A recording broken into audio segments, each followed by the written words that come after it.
So welcome to the Digital Economist from the World Economic Forum here in Davos, Switzerland.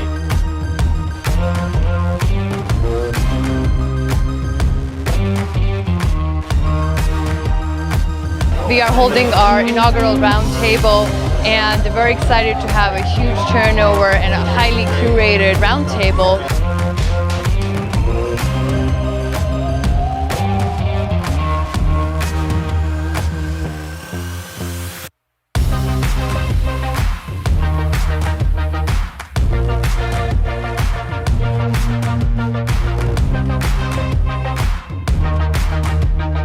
The Digital Economist is an impact platform focused on thought leadership and bringing investable opportunities in alignment with the Sustainable Development Goals to the fore.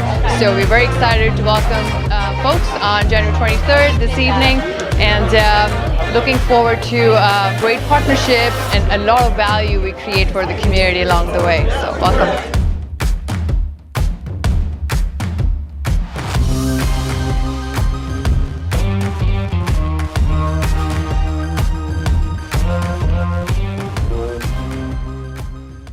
Thank you everyone for joining, and the EITs in particular, as they're finishing up their program with us. And I'll just give a little introduction. My name is Navroop Sahdev. I'm the founder CEO of the Digital Economist, which is a global impact ecosystem, building programs, services, products, as well as insights to build a human-centered and planetary-centered economy. And what does that mean? We'll unfold more as we talk to Sophie Alcorn today, whom we are very delighted to have. Usually we have technologists and leaders who are focused on, some aspect of the business, as you will see, usually close to technology. But what we have today is a very critical aspect of tech, of innovation, which is law, which is policy. And so Sophie Alcorn is a lawyer, but even, I think more interesting than that, she's an immigration lawyer. So today, I think we can unfold what immigration means and what the impact of immigration is for innovation, for building innovative hubs around the world. And of course, Sophie's also an entrepreneur based out of the Silicon Valley. So Sophie, I'll pause here and let you introduce yourself and tell us about who you are and what you do. Sure. Thank you so much, Navroop. I am honored to be here. I have such great respect and admiration for the Digital Economist and everything that you guys are doing, and this amazing, amazing group of entrepreneurs that you brought together. So thank you for the opportunity to be here today. As Navroop said, I'm a board certified immigration specialist by the State Bar of California, and I'm a second generation immigration lawyer and immigrant. My mom is from Germany and my dad was her immigration lawyer. So it's in my blood. And that's an interesting story right there. we can unpack that more if you want. And now there's ethics rules about that sort of a thing, but I'm glad there weren't when I was born. Right on. So I grew up with my dad bringing home amazing stories every night of all the people he got to meet from all around the world. And it didn't matter if they were from, Vietnam or South Africa or, just Malaysia or Poland or Nigeria. He was meeting people from around the world every day. And he really inspired me because he was passionate about helping them make their lives better for themselves and their children. And he introduced me to this concept of immigration for entrepreneurs and immigration for tech. And after he passed away 6 years ago, I decided that I would start my own immigration law firm here in Silicon Valley. And one of the reasons I became an entrepreneur was because I didn't think I had any other options. I had spent 4.5 years out of the workforce to be a stay-at-home mom to my 2 little kids.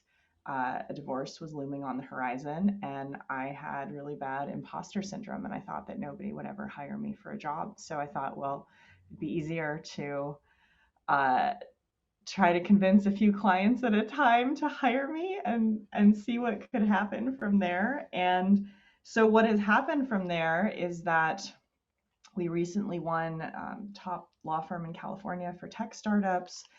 I'm now a TechCrunch contributor. I have a weekly immigration advice column called Dear Sophie. And I've bootstrapped the firm to over 15 people. We've helped thousands of individuals from startups and on their own from around the world to take immigration into their own hands. And I love being an entrepreneur. And now that Alcorn is established and thriving, and we've systematized and procedurized all of these things so that we can have heart-centered client relationships, it frees me up to have more time to explore a lot of the topics that you've mentioned that I'm really passionate about, including, one of the values that immigration brings to the workforce is diversity of thought that has an economic value. But how do we promote diversity and inclusion?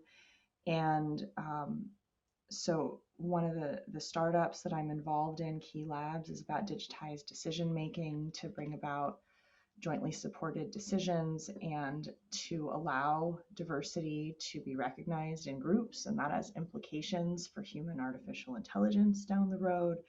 And I'm also, was approached yesterday to create an AI machine learning startup that would do lawyering for people. And when I see these opportunities, I'm always thinking, okay, the human relationship is really critical in a lot of these services. So how do we empower? The whole reason my firm has been successful is because it's like, how do we empower attorneys to have good customer service, to treat I mean, this is sacrilege. Right. And that's very important to you. Right, right, So, right. like, how do we take customer service and use legal tech to empower that experience for lawyers and clients? That's one of the things I'm really interested in. So that's Absolutely. a nutshell. Really nice to Yeah, meet no, thank you. And I think that's reflected, Sophie, also in your values. I know when we previously connected, we chatted about everything from the sun to the moon, and it's so interesting. I think you've said a lot there. I'm just thinking, wow, where to pick up, because there's so much that we can, we can start with or cover. But I think I'd love to start with your, I guess, personal story. It's up to you how much you want to Yeah, share. This yeah. is public. So Okay. Thank um, you. I'd love to hear how, I think, the evolution of your life from going from working in DC to starting your law firm with a few years out of the workforce. Yeah. How's it that you, I think, got past that imposter syndrome? I know there are a bunch of women entrepreneurs in this group, so I think that is a very important conversation that is worth shining a light on. Yeah, thank you. I'm happy to share. It's something that I keep thinking I want to write a book on, but then I don't know how to frame it. So it's good for me to talk about it. But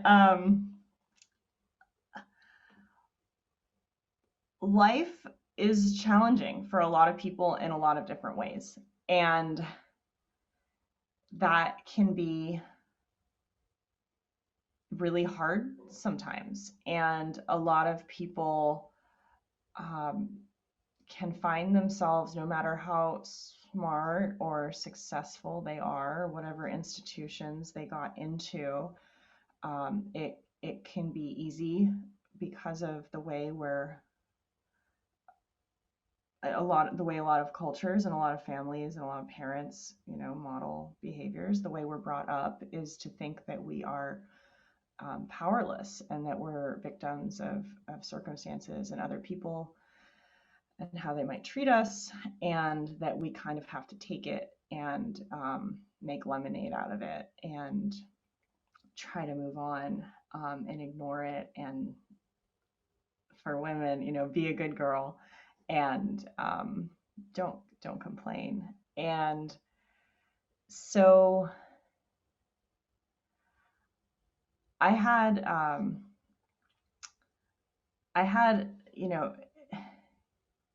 so here's the deal. I had a lot of Me Too experiences early on before anybody was allowed to talk about that.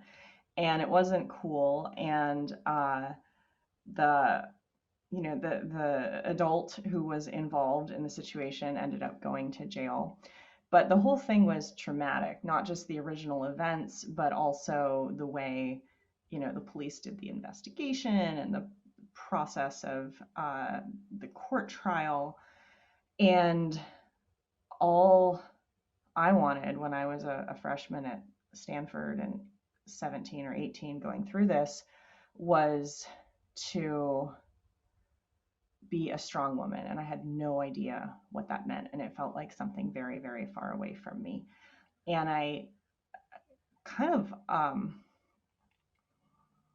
spent a lot of years, separated from my inner compass and my intuition as a result of those events. And when I had my kids, it sort of hit again through a combination of postpartum depression and then PTSD getting re-triggered. And it set me off on a really long personal journey. And I didn't think I would ever be an entrepreneur. I practiced law for a few years and then got burned out through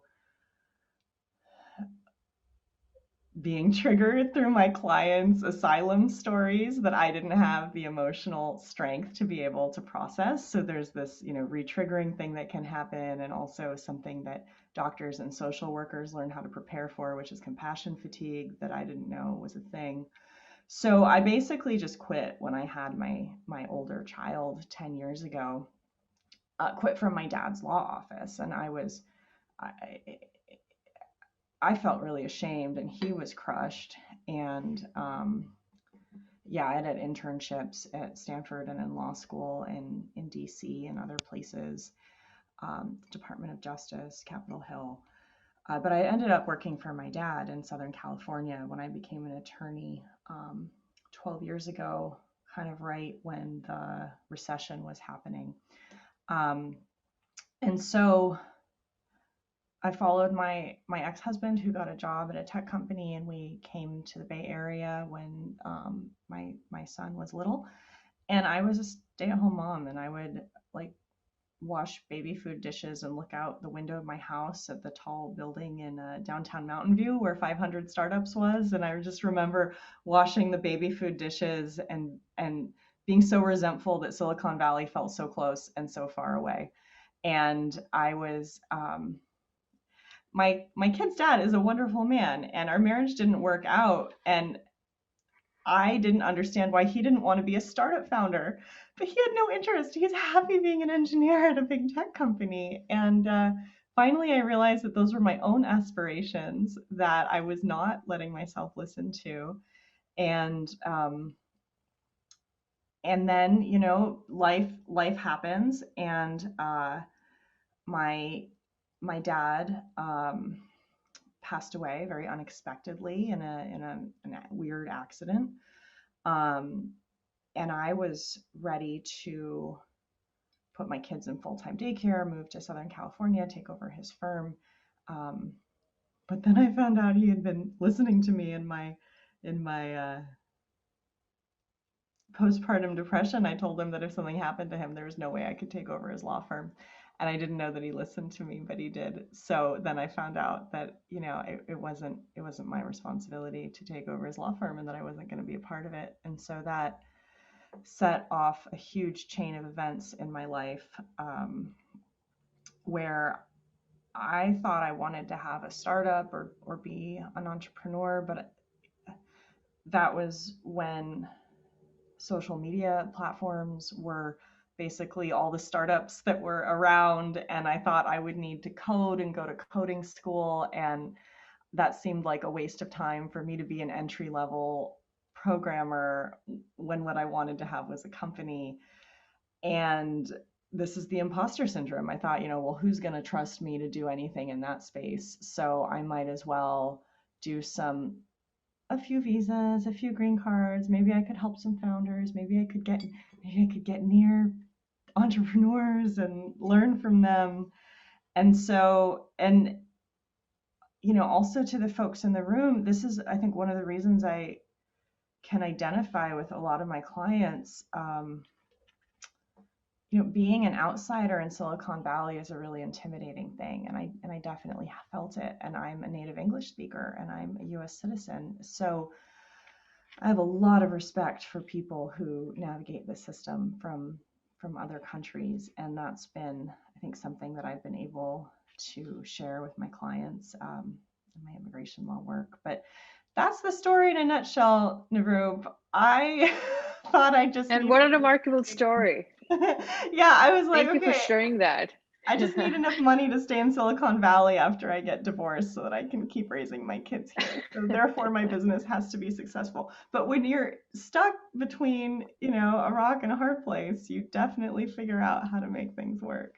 So there you go. Absolutely.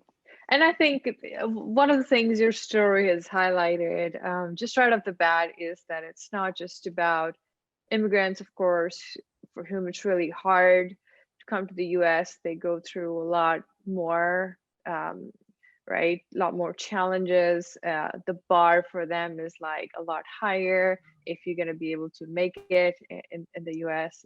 But it's not just that. I think I think you talked about life is hard, and this just reminds me of Buddha's teaching, the first teaching, which is life is painful.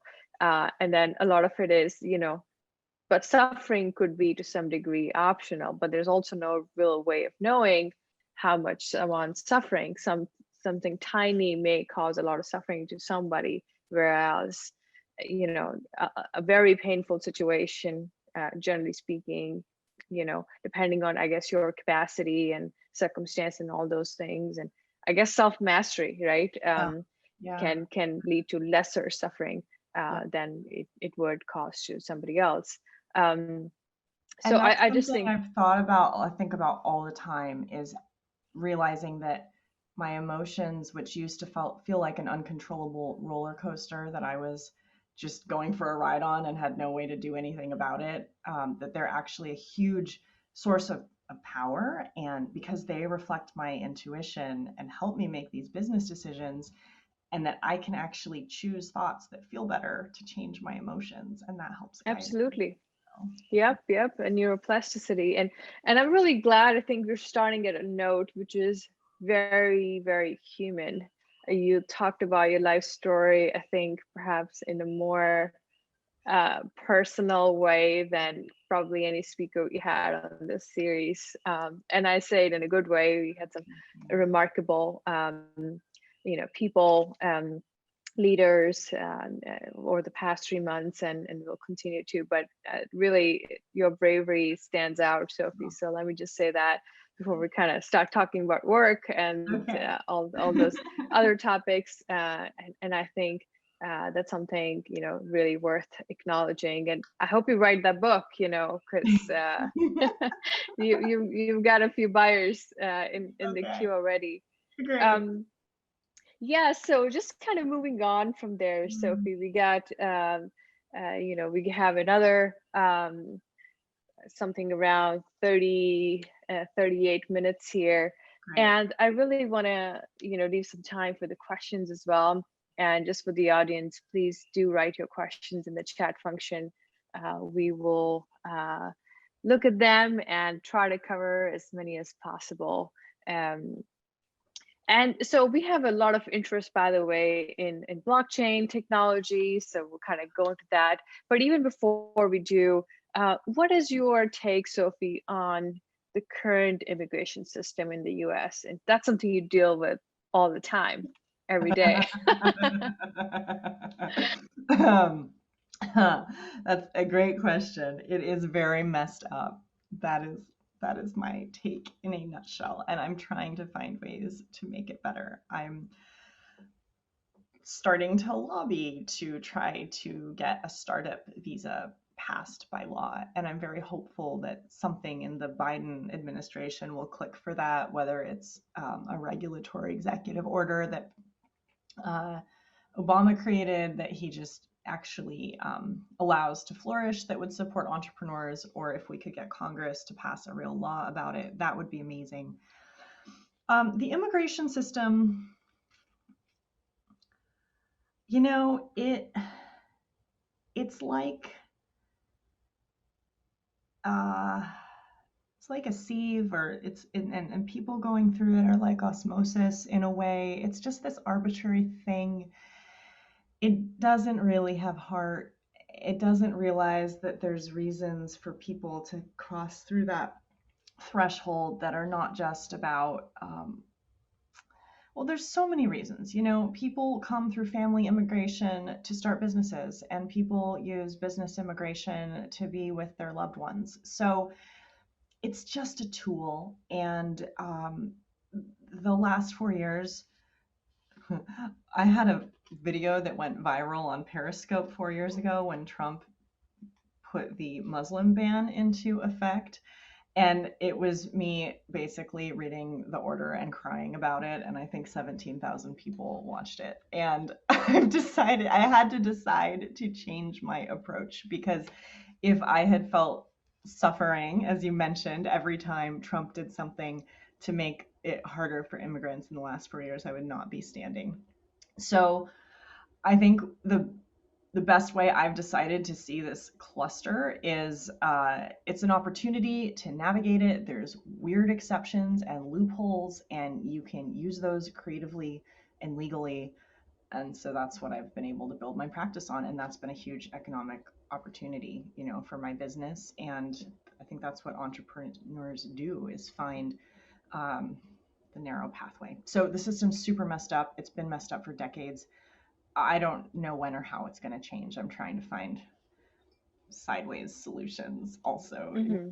You know, that's so interesting. And I think once again, you're probably like the most human-centered attorney probably that I've ever spoken to. And I'll tell you this, I think also for, I guess, people in the audience, I'm on my 7th US visa.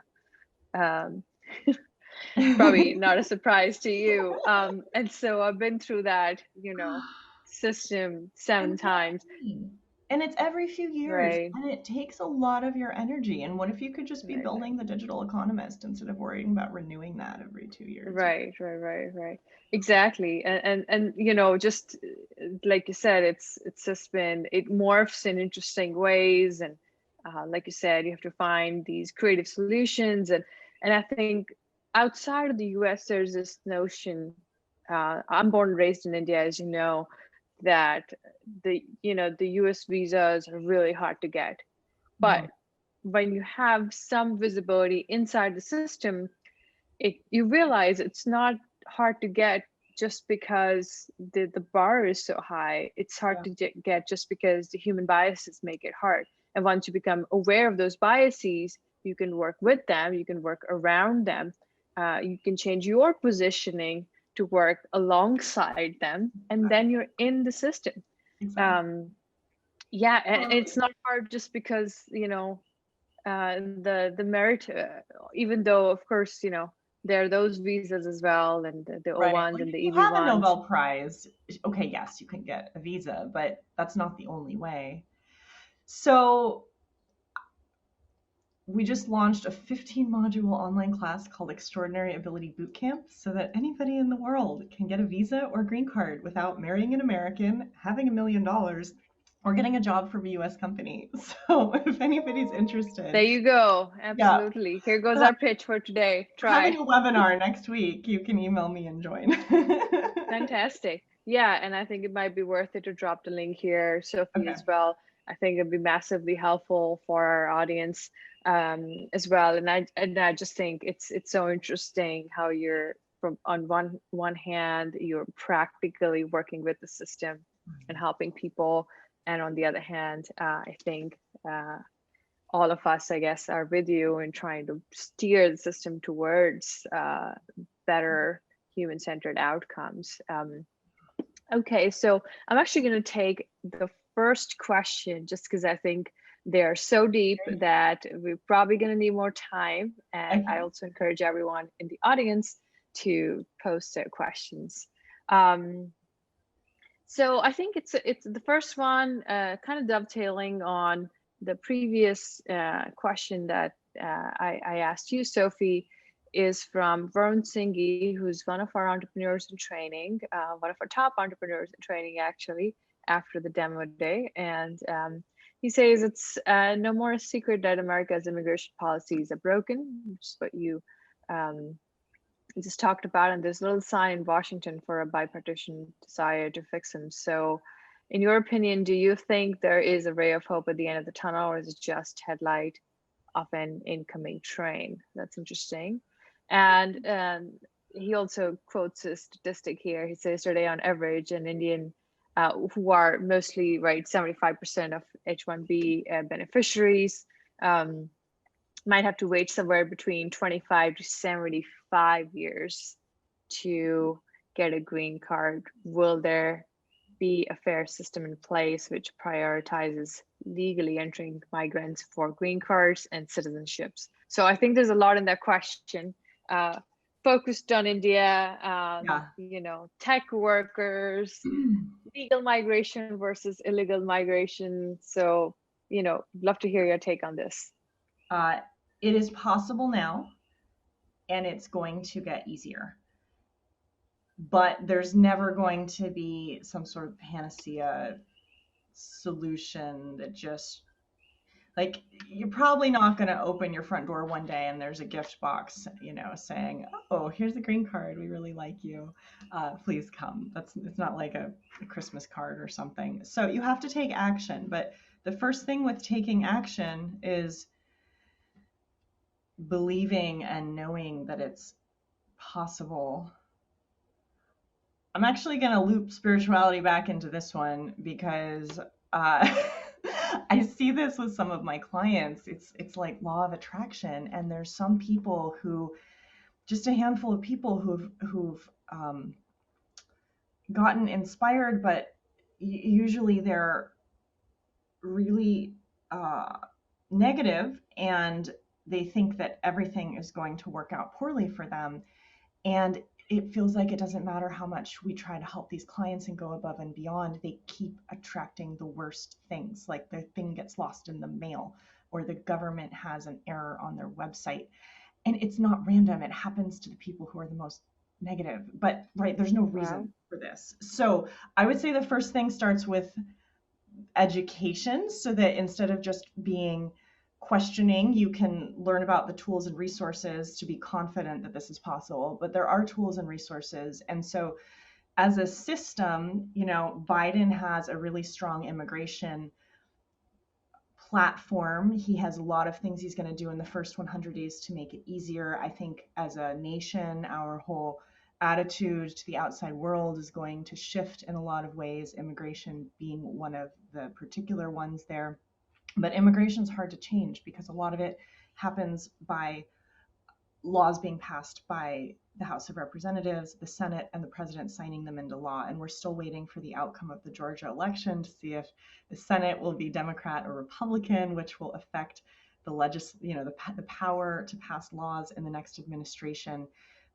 But everything that Trump did by tweet and executive order and regulation, Biden can undo, probably not by tweet, but through a real process, and he can make his own things. And so, yeah, it's hard, but it's getting better. But at the micro level, this really just matters one person at a time. And for somebody who wants to do it the right way and legally, if there's not a solution today, there's always a way to map it out so that in 1 year or 2 years, there could be a solution. So it just depends on what you want. Excellent. And I think that's very empowering, I hope, for anyone listening to this, that there is a way to do it. And it's funny because I think my own story, getting an EB-1, was a friend of mine who was a filmmaker in LA. He said, look, I got it. Right. So I didn't even think that you apply for the Einstein visa. You apply for visas or green cards based on extraordinary talent. Agreed. We ended up sending a 650 pages application, which is around 2 books. Uh, but but at the same time, I think just going through that process and just sort of like it really helps you, at least for me, it really helped me see, hey, I'm killing it. Uh, so it's empowering, and you start to learn how to advocate for yourself.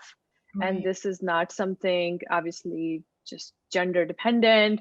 Um, I was but actually just going to bring up gender, Navroop, because, for this type of visa we're talking about, the O1, there's 8 criteria. And I can't tell you how many. I've seen this contrasting situation where um, men who are marginal on 2 or 3 of the categories want to go for it. And so this is just to the women in the audience. There's women who over the top meet 5 out of the 8, and they're like, oh no, it's not ready yet, I haven't published enough papers, like give me another year to make it be perfect.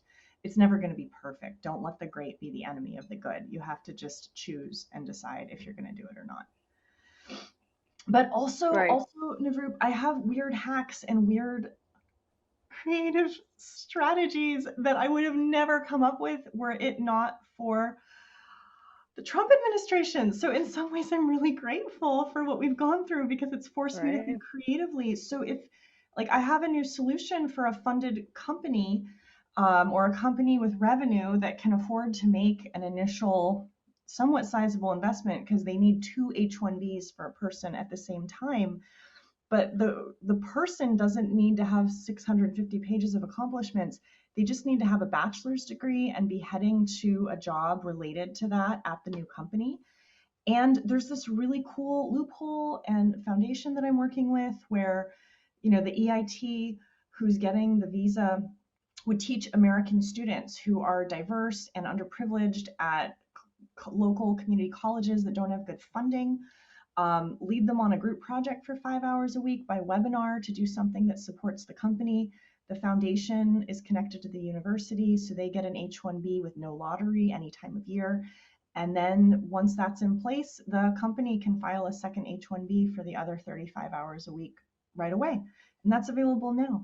So there's really cool, really, really I cool. think you're gonna get some applications. I'm so excited about it.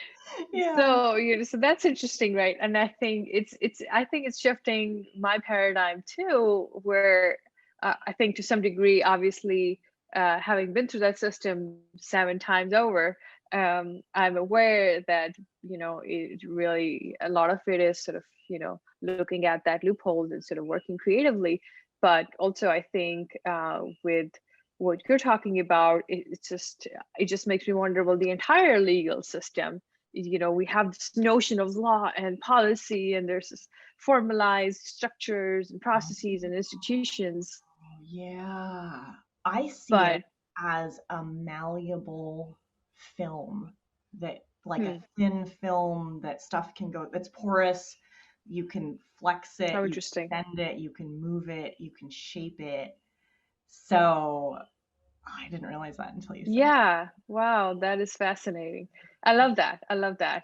Now I want to hear your take on some of the future forward that. um, trends in mobility and migration around the world. So we have a question from Rong, who asks, "What are your thoughts about the global mobility, um, as a subset of, or I should say, immigration trend?" Sorry, the question's not fully clear.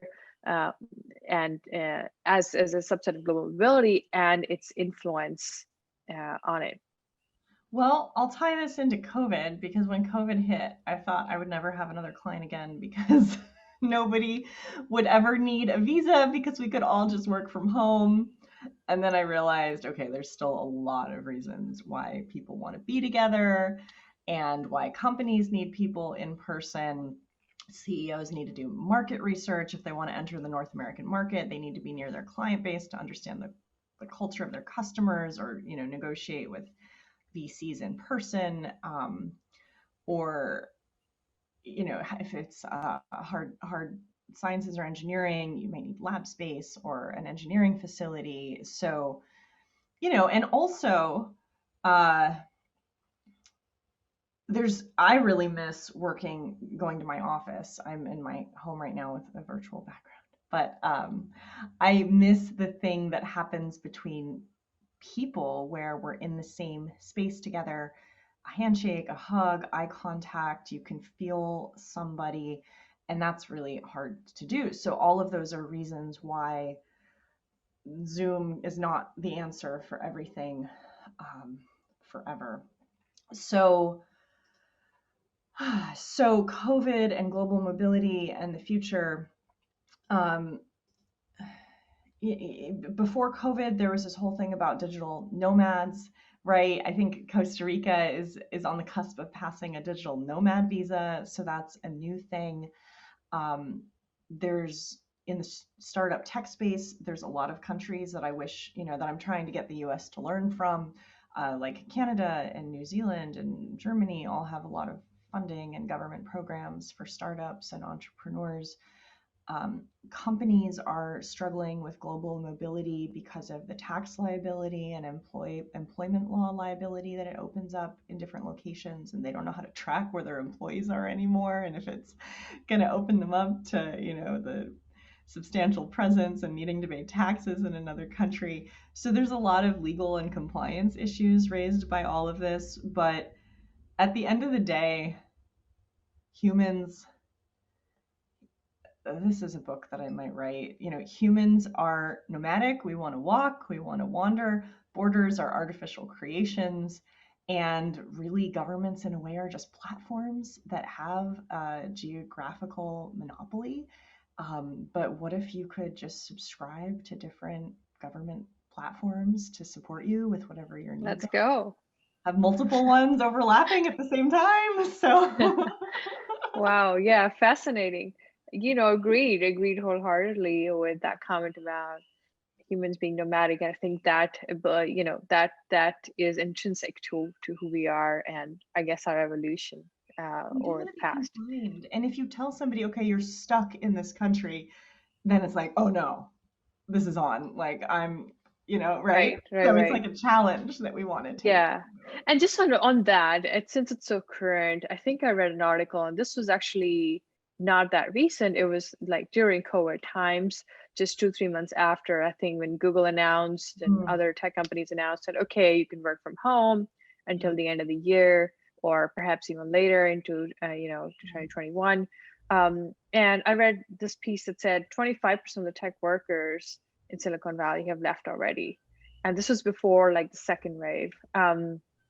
And I'm just thinking to myself, wow, that's interesting. We're looking at these patterns of deglobalization.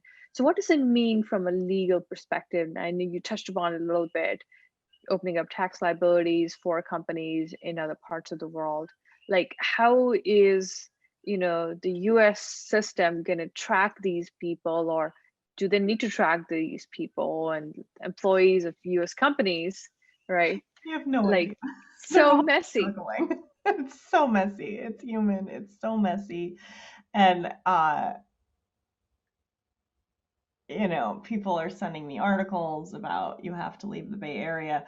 I really like it here. And there's also people here that are saying that the cost of housing is not going to decrease because there's still high demand. And I just spend every day interacting with people who want to come here, not people who want to leave. But I do think that there's this increased oh God, what is this? Like an increased fractionalization and diversity in terms of sovereignty, where we want to have smaller, more local jurisdictions to make laws Sure. that are more appropriate for the Bay Area or a small nation. But there's this desire to have self-governance and sovereignty at smaller levels, and especially in the US, because you can see the divisiveness of our political system and beliefs. So I don't know. The So localization, companies are all right? So struggling, but it's the rise of the local. Like in my law firm right. branding, we do not do what my dad did in the 90s, which was Statue of Liberty, red, white, and blue, come to America, home of the free, land of the brave. Like I do not do that in my Alcorn marketing. I'm my whole branding is about uh, rebels who have the courage to take their life into their own hands. I have pictures of happy, diverse people. I don't really mention the United States because it hasn't sold for the last 4 years. So, Right. a lot of ways to take this question. Absolutely. I think a lot of what you talked about is sort of that morphing identity of the US as well. And I think that's another sort of ocean we can discuss. But I want to take up a question here from one of our audiences, folks in the audience. Matteo Tambusi, he asked, what's your point of view on the future of immigration with digital identity? Oh, I want to build it. It doesn't exist. Our government has these giant failed behemoth contracts for hundreds of millions of dollars with tech companies to try to improve the system, but they don't work. And by the time they've spent through the money and it's been 5 years, the program is irrelevant and it hasn't changed anything. I think in the last 20 years, they've managed to digitize 3 or 4 forms out of hundreds. And there's no reason that this whole system, I think I saw one of the questions mentioned blockchain. There's no reason this whole system could not exist or use documents verified by the blockchain, right? That's a huge opportunity. Um, but okay, so right, we could, and there's also no reason that humans need to adjudicate a lot of these applications. Like USCIS almost went Right. bankrupt this year because they're only funded by applications and Congress had to bail them out because demand was so low and there wasn't enough money. But so I think there's a huge opportunity that, if your passport is this and your university is this and your tax record is yes, you've paid your taxes, why not just get those three things verified by the blockchain and have an automatic visa be spit out for you, right? We could build that. But on the other hand, when we're thinking about human-centered economies, that will only exacerbate the difference between the haves and have-nots, right? There are people who just have no access to this system yet. Maybe they don't even have cell phones yet. And so, a hardline government approach might be, well, then you don't deserve to come here. And we'll sample your DNA when you're at the border applying for asylum, and then we'll put you in the blockchain with your Right. DNA code, right? So I'm worried about the social repercussions, but for doing immigration legally, it could make it a lot faster and better for a lot of people. Interesting. So I think what you talked about is the fact that digital identity is doable, but there are massive risks where this can actually increase inequalities. And so if we go that route, to be cognizant of them and building in a way that we are not just, further disempowering those who are already at, I guess, at the bottom of the pyramid, Yeah. and the system works for them. And I think the goal of a homogeneous system is to have, the same ground for everyone. But at the same time, it sounds like it's just a massive burden. I read the reports of USCIS, and the US needs immigration. Oh, That's a fact. yeah, we would be screwed without it. It's just nobody wants to admit it. Because Right. in some places, people have racist and xenophobic leanings, which is sad, but you don't have to live in those places if you're an immigrant, and it's not the whole US. But a really cool thing with the rise of the city states, one of the Biden proposals, and this would take a law, but one of the Biden proposals is for local immigration sponsorship. So a small Midwestern community that's based on farming, where the population is aging and the young people are moving away to the cities. They don't have doctors, they don't have professionals. What if they could sponsor people to come and live in their town? Like, I think that would be a wonderful, wonderful thing. So, a lot of That sounds fantastic. Yeah, and I think just there's this, I think the world's coming closer.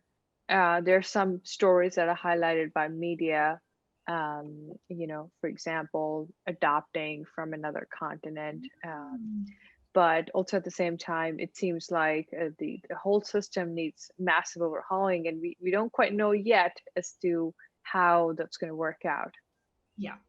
Well, I got to have a really cool experience where a few weeks ago, I was approached and I got to edit a potential law that a member of Congress might introduce in the next year.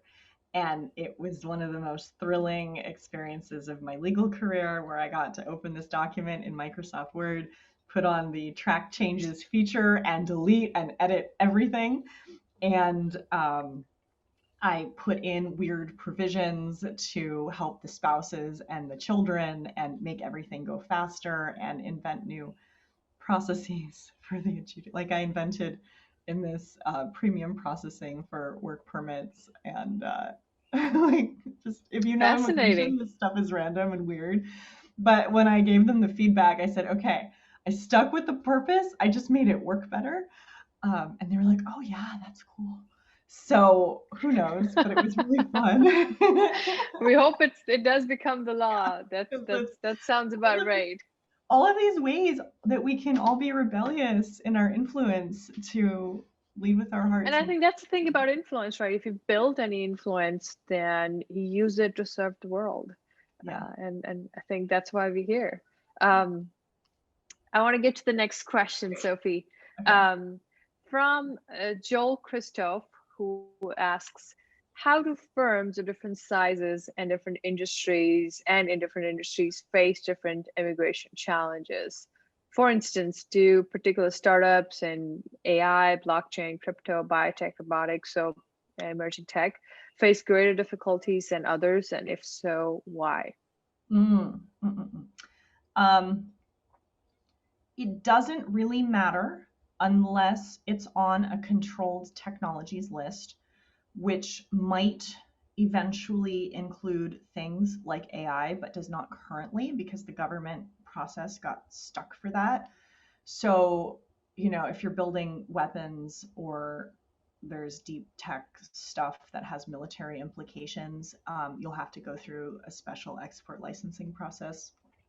But aside from that, the government has no idea what you guys are actually building. We try to explain it in human language so they can maybe get it. But then the only other major factor is, is this a legit company? Because they're worried about fraud and make-believe companies. So does the company exist? Is it real? Is there a real business need? And do you have enough money to pay this immigrant's salary for the next year, 2 years, or 3 years, depending on the length of the visa?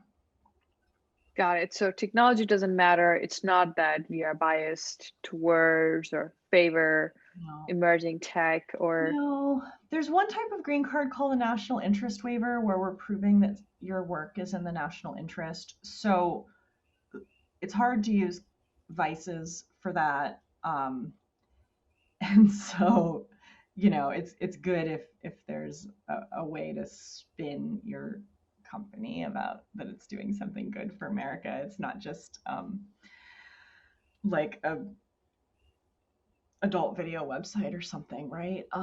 So there's that. And then also drugs, marijuana, there's still, although there's pockets of jurisdictions where there's some legality to things using marijuana, THC ingredients, that is not legal at the federal level except for CBD. So there's a lot of, it might be hard to argue that a company doing that is in the national interest. But on the other hand, if it's, drug discovery and psychological well-being, but it has to be legal. Right. Okay, so I think the takeaway here is there are all these other laws that regulate what is legal in the country, Yeah. corporate law, business law, and just general anti, fraud, money laundering Yeah. laws that you need to comply with. So I have one more question here, and this question is from Ranjani. She's asking, what trends are you seeing from the high growth startups that you advise? How do Mm, you think the US should think about local job creation while pursuing tech talent despite the cost? yeah. Well, the cost is an interesting throw into that.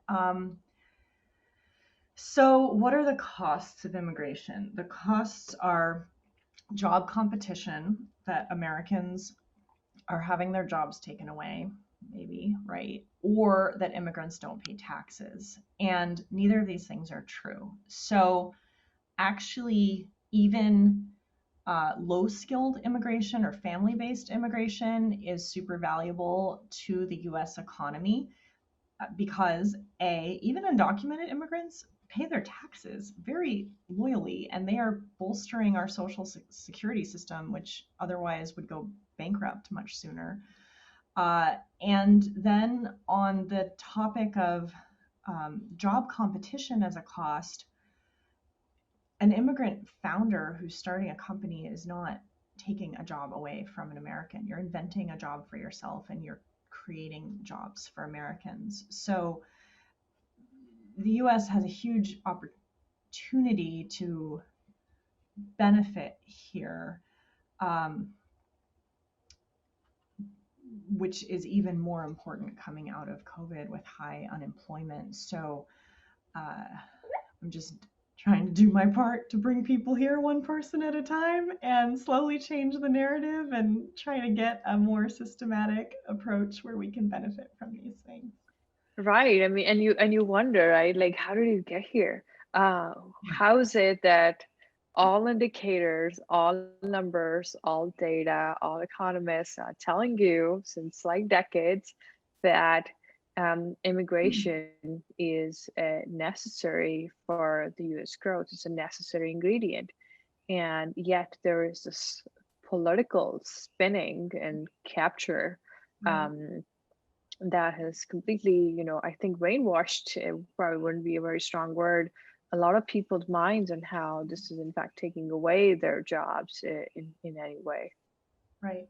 And also the shift in the Republican Party, which used to be a party under George W. Traditionally, Bush. He was trying right. to bring in additional workers, trying to get more visas for people, and that Hmm.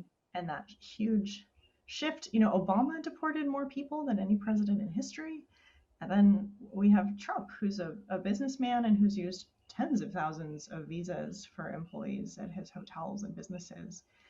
It's been a very mysterious year, but I think a lot of it is about getting votes and playing to people's fears and making them feel insecure about their jobs and feeding into that. And if people, there's these two triangles that have helped me in so many ways, but here's another application. It's called the empowerment dynamic, and the negative version is that there's a victim who's being chased by a persecutor and who needs a rescuer or a savior. So that's one loop that you could be in. And if you flip it, it's like, oh, okay, there's a creator who is seeing new opportunities because of a challenger and who is supported by a coach, right? So same three-way triangle, but just the negative version and the positive version. And so we're all manipulated to be in the victim savior thing, and immigration is the persecutor in that. But it's just a How fabrication. interesting. Wow. I think that's a very empowering perspective to anyone watching us right now and hearing you, Sophie, and Yeah. also later on. I think that's paradigm shifting. So I'll quickly take one last question from Chidi, and I know we have 3 minutes left, and we can talk to you This is so forever, fun, by Sophie. the But way. This is like, we've talked about so many things. I'm loving this conversation. right on. Alrighty, so he asks, and actually he's based in Nigeria, in Africa. He asks, a startup founder gets a work permit as a result of a US venture capital firm investing in his, which I'm also going to slash with her, startup, and requesting that she runs it from the US. By the way, I started using she as a default pronoun a few years ago. And so his question is, if this startup gets acquired 100% by another big player in the ecosystem, and the startup founder is no longer an employee of the acquired company, can the startup founder easily renew her work permit to pursue other venture building opportunities in the US, or does she have to return back to her home country? So I think the question is, yeah, unless you want me to rephrase that. No, I got it. I got it. There's different visa types. So if the first visa is a transfer from a Nigerian subsidiary to a US Delaware C corporation registered in California to come to the US office as a multinational manager or executive, and you come here, and then the company gets sold. Well, A, if it gets sold, there's weird laws where you could still transfer your visa, but B, if you want to move on to the next thing, I think at that point you would probably qualify for extraordinary ability for sure, even if you didn't the first time. So there's this, or we could have you have a green card by then if you're not born in India or China. The system's so racist, that's an aside. But if you're not, you could probably get a green card once you're here in 2 to 3 years, or even before you come here, you could just get a green card from Nigeria before you move here, and then you can do anything you want in your field after you come here. So there's different options. Right. So it seems like there's no natural consequence or successor of that visa, but it has to be a separate thing depending on your sort of situation. There's a successor and interest provision, but it's really just define your goals. Where there's a will, there's a way. We can piece together a patchwork of visa stepping stones for you to get to your goals. So don't let that be the limiting factor. Just figure out what you want. That's amazing. That's the most empowering immigration conversation I ever had. That's for sure. And I've spent a lot of time. You spent a lot of time immigration lawyers. True, and I think I had good experience. I'm not gonna lie. My first visa was sponsored by Harvard, so I think that sort of sets a good trajectory for others to follow as well. But Sophie, what's the one last takeaway you want to leave the audiences with today? Life is a choose your own adventure book, and you can choose joy and power, and you can appreciate your freedom and all of the opportunities that you do have in the present moment. And so if there's somewhere you want to get to, then just know it, decide it, recognize it, be okay with your dreams, because you can't reach them until you at least admit to yourself that that's what you want. And once you know what it is, life supports you in mysterious ways to make it happen, even if the course isn't obvious at first. Wow, thank you so much, Sophie. This is awesome stuff. I hope the audience has enjoyed this conversation as much as I did. And I invite you all to follow Sophie. She's a big influencer in the Silicon Valley. She's also a council member at the Digital Economist. We are super proud to have her. And you can also check us out at thedigital.economist.com and link with us on social media. And we have one last talk before the end of this season, before we break for the holidays and reconvene for season 2 of the speaker series. And thank you all for joining today. Have a great rest of your day and go make your dreams come true.